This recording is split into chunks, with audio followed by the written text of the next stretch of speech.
여러분 제 아내 이름이 아시나요? 제 아내 이름이 이정수죠. 성이 이시고 이름이 정수예요. 근데 제 아내가 아주 입버릇처럼 자기가 자랑스럽게 하는 이야기가 있는데 자기가 전주 이씨 양녕내군의 몇 대 후손이라는 거예요. 꼭 그것도 전주 이씨라고 얘기 안 하고요. 꼭 전준 이씨라고 이렇게 얘기를 해요. 근데 이상하게 그 말을 들으면요, 제가 주눅이 들어요. 제가 임시잖아요. 저희 집을 보니까 뭐 족보도 없는 것 같고 우리 조상에 유명한 사람도 없어요. 한 분 있죠. 누구죠? 그렇죠. 여러분 잘 아는 임꺽정. 그래서 제가 한번 찾아봤어요. 제가 나주 임시니까 시조가 누굴까 그랬더니 임꺽정이 아니라 고려시대의 대장군인 임비라는 분이었어요. 누군지 잘 몰라요. 그래도 어쨌든 산적이 아니라 대장군이라니까 조금 마음속에 위안이 되더라고요. 그러면서 그런 생각이 들었어요. 그래서 이게 그 뿌리가 중요하구나. 뿌리가 중요하구나. 오늘부터 우리가 이제 역대기를 읽거든요. 근데 교우들 중에 그런 질문을 해요. 왜 우리가 아무런 상관도 없는 이스라엘 사람, 그것도 발음도 잘 안 되는 그 사람들의 족보를 우리가 왜 읽어야 됩니까? 이런 질문들을 하세요. 여러분 성경에 나오는 사실은 저도 이 본문 설교하기 싫어요. 이 힘들거든요. 그럼에도 불구하고 이 말씀을 설교해야 되는 이유는 하나님이 오늘 우리에게 주시는 분명한 메시지가 있기 때문에, 이것도 하나님의 말씀이기 때문에. 여러분 성경에 나오는 모든 사람들은요 특정한 한 민족의 이야기가 아니라고요. 이건 이스라엘의 역사가 아니에요. 우리가 믿는 그 하나님께서 한 민족을 선택하셔서 그들을 통해서 하나님이 누구신지, 하나님이 우리를 얼마나 사랑하시는지, 그리고 어떻게 우리를 인도하시는지 그 하나님을 보여주시려는 하나님의 의도가 있거든요. 그래서 오늘 우리는 성경에 나오는 이스라엘 사람들의 이야기를 읽는 것이 아니라 그들 가운데 역사하시는 하나님, 오늘도 동일하게 우리 가운데 그렇게 역사하시는 하나님을 이 성경을 통해서 우리는 배우고 체험하는 거예요. 이 역대기가 쓰여진 시기는요 1차 바벨론 포로 귀환 후에 70년 정도가 지난 시점으로 봅니다. 그러니까 이들이 이제 포로에서 돌아왔어요. 그런데 좀처럼 그들이 기대했었던 하나님의 영광은 회복되지 않아요. 계속 이방 사람들에게 박해를 당하고 있어요. 방해받고 있어요. 그러다 보니까 점점 우리가 뭔가 이제 또 하나님의 나라 옛날 그 예루살렘을 건설할 수 있다는 자신감이 사라져갑니다. 우리가 과연 그 일을 할 수 있을까? 우리는 하나님의 백성이 맞을까? 과연 예전처럼 우리는 회복될 수 있을까 의심하면서 그들의 정체성도 점점 흔들리고 있었어요. 그러다 보니까 이방인들과의 혼인으로 인해서 그들은 신앙의 순수성마저 잃어가고 있었죠. 이런 상황에서 하나님께서는 역대기를 통해서 말씀하시는 거예요. 야, 너희가 어떤 민족인지 아느냐? 너희의 뿌리가 어디에 있는지 아느냐? 바로 하나님이시라는 거예요. 하나님께서 너희에게 얼마나 신실하신지 아느냐? 너희는 그 하나님을 의지할 때 너희들이 다시 회복될 수 있다. 다시 그 옛 영광을 회복할 수 있다 말씀하시는 거죠. 한마디로 너희가 얼마나 뿌리가 깊고 뼈대 있는 민족인지 아느냐? 오늘 하나님께서는 역대기를 통해서 이스라엘 백성에게 그렇게 말씀하고 계시고요. 그리고 오늘 이 말씀을 읽는 우리에게도 너희의 영적 뿌리가 어디인지 아느냐? 너희가 누구인지 아느냐? 우리의 정체성을 분명하게 말씀해 주고 계십니다. 오늘 말씀을 통해서 이 귀한 은혜가 저와 여러분들에게 있기를 다시 한번 주님의 이름으로 축복합니다. 근데 이 족보가요 1장부터 9장까지 나와요. 1장부터 9장까지. 다행히 다음 주에는 족보는 아닙니다. 족보를 뛰어넘어서 그 다음으로 가긴 하지만 1장부터 9장까지인데 1장에서 이스라엘 조상들의 족보가 나와요. 2장에서 8장까지는 이스라엘 자손들 즉 12지파의 후손들의 족보가 나오고요. 9장에서는 포로로 잡혀갔다가 귀환한 사람들의 명단이 나옵니다. 자, 오늘 1장을 볼 거예요. 1장 먼저 1절부터 4절까지를 보겠습니다. 같이 한번 읽어볼까요? 아담, 셋, 에노스, 게난, 마할랄렐, 야렛, 에녹, 무두셀라, 라멕, 노아, 셈, 함과 야벳은 조상들이라. 오늘 우리가 읽다 보면 오늘 성경 구절 가운데 특별히 이 부분은 굉장히 심플해요. 그래서 누가 낳고 누가 누구를 낳고 이런 말도 없어요. 심지어 조사도 없어요. 그냥 이름만 나와요. 아담부터 노아의 아들들까지 마치 출석 체크하듯 출석을 부르듯 이름만 나와요. 무슨 말일까요? 다른 설명이 필요 없어요. 이들이 너희의 믿음의 조상이지 않느냐라는 거예요. 그런데 누구부터 시작해요? 아담부터 시작해요. 아담부터 시작해요. 당시 여러분 그 유다 사람들이 이스라엘 사람들이 생각하는 자기의 조상은 누구였어요? 아브라함이었다고요. 아브라함. 그래서 마태복음 1장에서도 보면 예수님의 족보를 소개하면서 아브라함을 얘기하잖아요. 아브라함부터 시작하잖아요. 근데 역대기 저자는 아담부터 시작해요. 왜 그럴까? 여기에 중요한 이유가 있어요. 인류의 뿌리가 어디예요? 아담이라는 거예요. 이것은 인류의 시작이 누구예요? 하나님, 창조와 연관되어 있는 거예요. 아담이 하나님이 창조한 사람, 그 사람, 하나님께서 인간을 창조하셨다. 바꿔 얘기하면 너희들의 뿌리가 누구인 줄 아느냐? 아브라함이 아니라는 거예요. 누구예요? 하나님이시라는 거예요. 하나님이 너희를 창조하셨다. 창조주 하나님, 그 하나님이 바로 너희의 뿌리다. 잊지 말라는 거예요. 근데 우리가 우리의 뿌리가 하나님이라는 사실을 너무 쉽게 잊어버리지 않나요? 1983년에 템플턴 상을 수상했던 구소련의 알렉산드르 솔제니친이라는 분이 그때 그 상을 수상하면서 이런 연설을 했어요. 반세기 이상 전에 제가 아직 어렸을 때 러시아에 닥친 대재앙들의 원인에 대해 어른들이 종종 하셨던 말씀이 기억납니다. 사람이 하나님을 잊었기 때문에 이 사단이 난 거야. 20세기를 점철해온 주요 특징들을 제가 한마디로 규정한다면 이보다 더 정확하면서 간결하게 표현할 수 없을 겁니다. 사람이 하나님을 잊었다. 그 말입니다. 여러분, 우리 인류는 한 하나님, 한 조상으로부터 출발했어요. 그런데 사람들이 이것을 잊어버렸다고요. 우리의 뿌리가 하나님이고 그 하나님으로부터 되어온 한 조상으로부터 시작됐다는 사실을 잊어버렸어요. 그러니까 어떻게 해요? 그때부터 방황하기 시작하고 서로 미워하고 싸우고 죽이고, 원래 인류는 한 뿌리였다는 거예요. 여러분, 하나님이 모든 인류의 창조주시오. 그 창조하신 인류를 하나님은 똑같이 사랑하신다. 그러기에 시각을 좀 넓게 가지라는 거예요. 여러분, 우리는 꼭 교회 안에 있는 사람들만 하나님이 사랑하실까요? 오늘 하나님을 믿는 하나님의 사람들만 사랑하실까요? 물론 사랑하시죠. 그런데 그러면 예수 믿지 않는 사람들, 아직도 하나님을 알지 못하는 사람들은 하나님을 그들은 사랑하지 않을까요? 아니에요. 어쩌면 더 간절한 마음으로 그들을 바라보고 계시지 않을까요? 그들도 우리 못지않게 하나님의 사랑이 그들을 향하고 있다는 거예요. 다만 그들이 그 사실을 모르기 때문에 하나님의 사랑과 이 은혜를 누리지 못하는 것뿐 아니에요. 그렇기 때문에 어떻게 하라는 거예요? 그러니까 우리가 전도해야 되고 이 사랑을 사람들에게 알려야 되는 거예요. 하나님이 얼마나 우리를 사랑하시는지, 나를 그 사랑하시는 하나님이 당신도 사랑하십니다, 이렇게 우리가 전해야 되는 의무가, 특권이 우리에게 있는 거죠.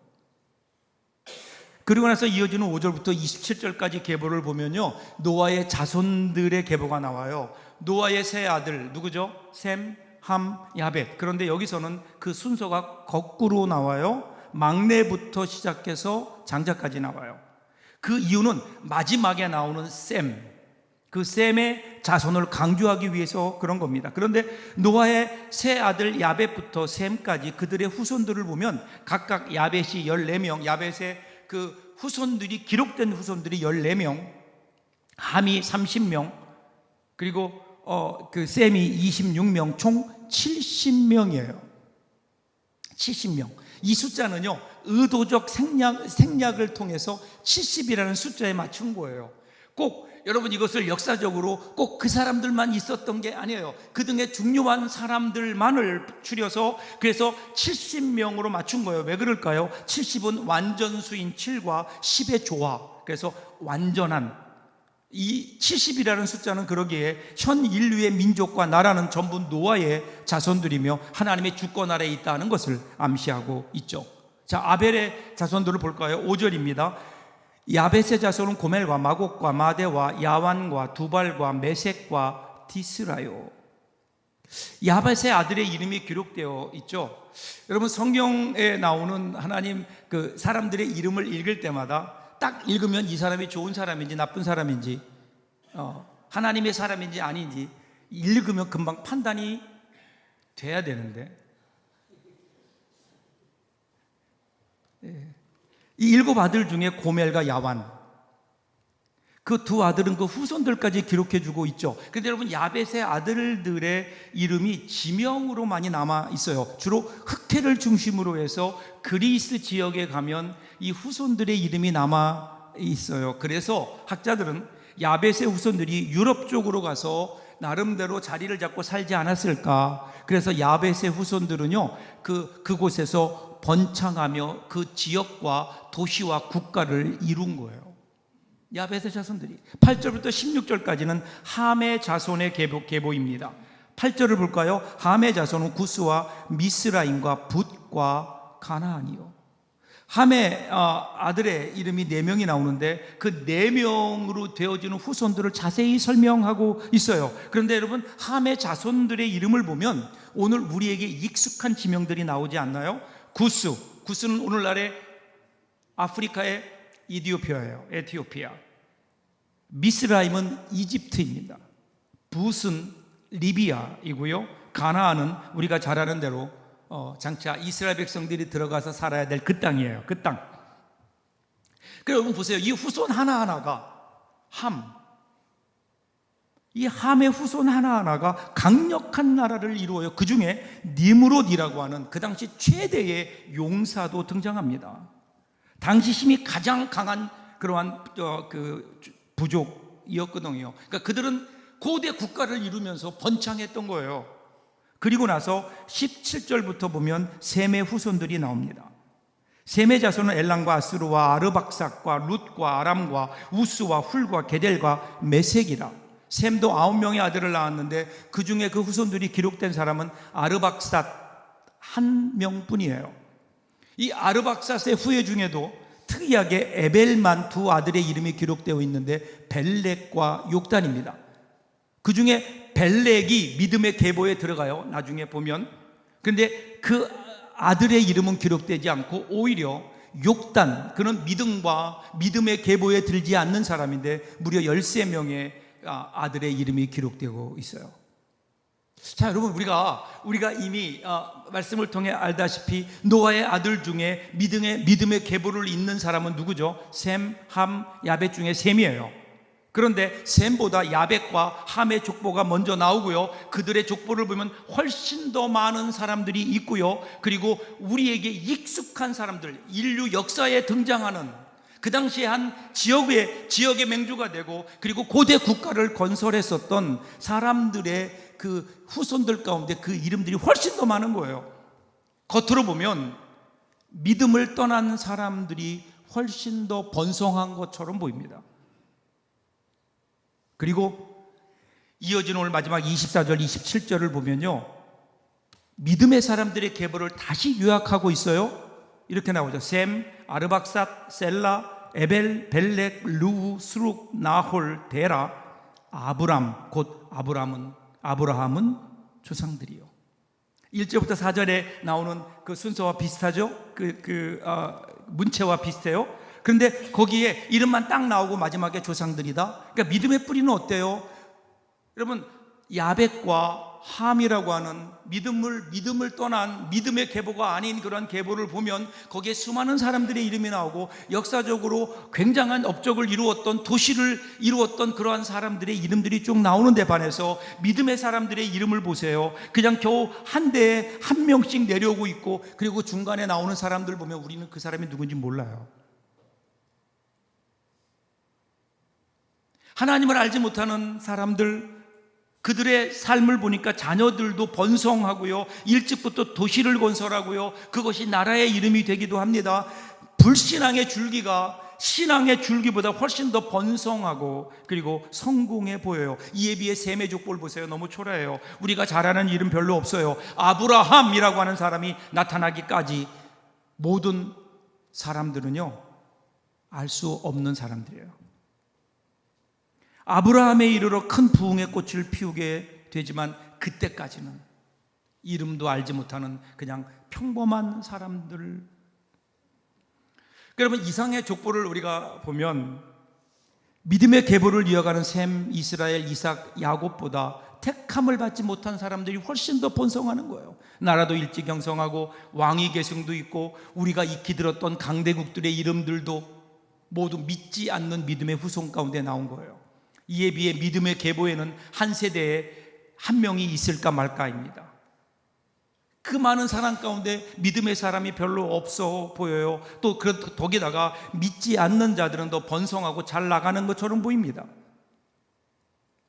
그때 이러한 상황 가운데 있을 때 그들의 마음은 그런 생각이 들지 않았을까요? 하나님은 살아계시는가? 과연 우리가 택함을 받은 것은 맞는가? 나는 구원받은 하나님의 사람인가?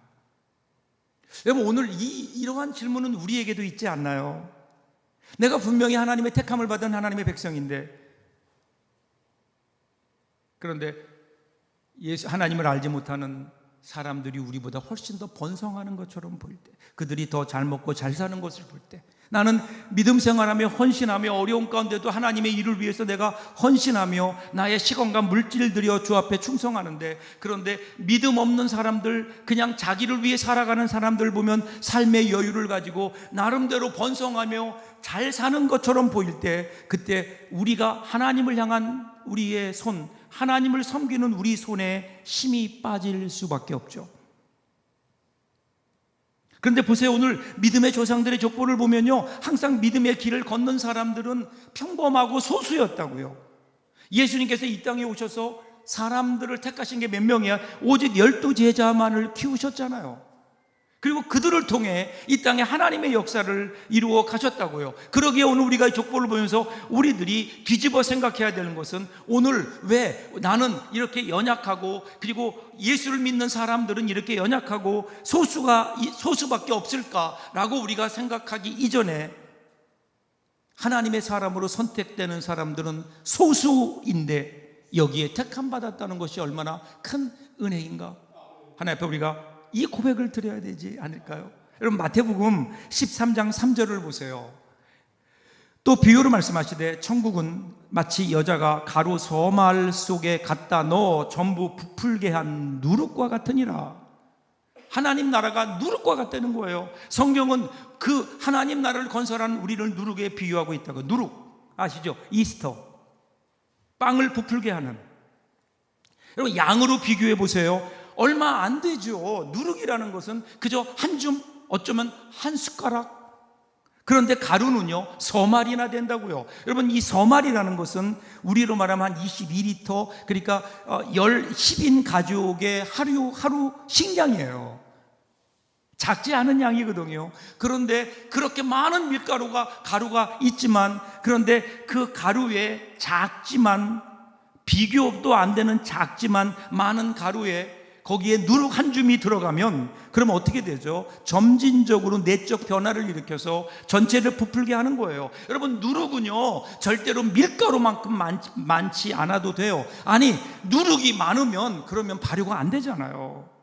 다만 그 안에 힘이 있어서 밀가루를 부풀게 하고 숙성하게 해서 맛있는 빵을 만들 수 있도록 가루를 변화시키는 거예요. 가루에 영향력을 끼치는 거라고요. 그래서 누룩은 밀가루의 많음을 부러워하지 않습니다.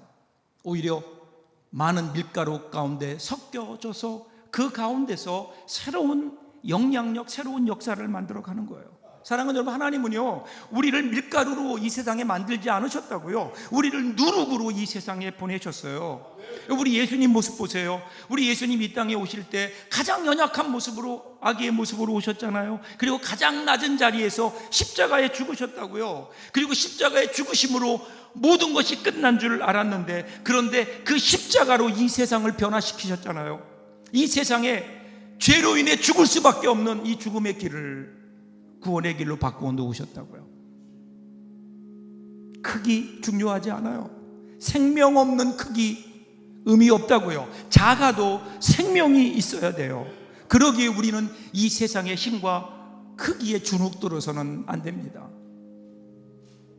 그저 이 세상 사람들이 뭔가 번성하는 것처럼 보이지만, 그런데 여러분 그 안에 생명이 있나요? 여러분 교회의 힘도 마찬가지 아닐까요? 우리 신앙의 힘은 크기에 있잖아요. 생명에 있어요. 사도행전에 나오는 베드로의 고백을 보세요. 은과 금은 내게 없거니와 나사렛 예수 그리스도의 이름으로 너희에게 명하노니. 우리 그리스도인의 힘이 어디예요? 예수님이에요. 예수 그리스도 안에는 생명이라고요. 근데 언제부터인지 우리는 은과 금을 우리의 생명이라고 그렇게 대체해가고 있는 것은 아닐까요? 그래서 교회도 은과 금이 있어야 된다고. 물론 필요하죠. 그런데 만약 예수님이 그 가운데 계시지 않는다면 여러분 그 은과 금이 무슨 필요가 있을까요? 예수님의 마지막 말씀 보세요. 마태복음 28장 19절부터 20절 보면요, 같이 한번 읽어볼까요?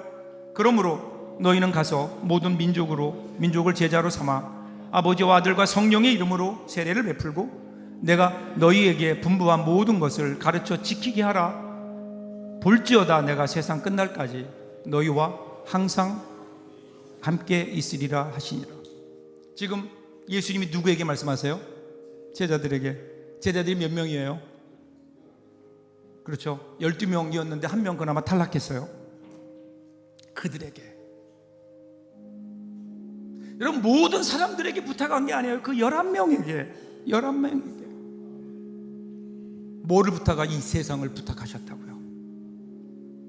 여러분 하나님의 일은요 많은 사람들이, 모든 사람들이 모여서 합의해서 이루어지는 게 아니에요. 하나님의 말씀을 받고 그 말씀대로 순종하기로 헌신하는 한 사람, 그 한 사람이 헌신하고 그 한 사람이 기도할 때, 그리고 그 한 사람이 하나님의 뜻을 따라서 분연히 일어날 때, 거기에 여러분 새로운 역사, 하나님의 일이 시작되는 거 아니에요? 하나님은 지금도 그렇게 역사하신다고요. 한 사람. 사랑하는 여러분, 우리 모두가 이 한 사람이 되어야 되지 않을까요? 하나님께서 택하신 소수, 여러분을 통해 하나님은 지금도 계속되는 아담으로부터 시작된 믿음의 계보를 여러분이 이어가기를 원하시는 거예요. 우리의 뿌리가 하나님이심을 기억하고, 우리가 하나님의 자녀임을 기억하고, 오늘 이 세상에 번성을 부러워하지 아니하고 내 안에 계신 생명 되신 예수 그리스도와 함께 하나님이 나에게 허락하신 그 일들을 향해 달려나가는 믿음의 주자들, 우리도 믿음의 족보에 기록되는 그 놀라운 믿음의 사람들로 살아갈 수 있기를 주님의 이름으로 축복합니다. 기도하겠습니다.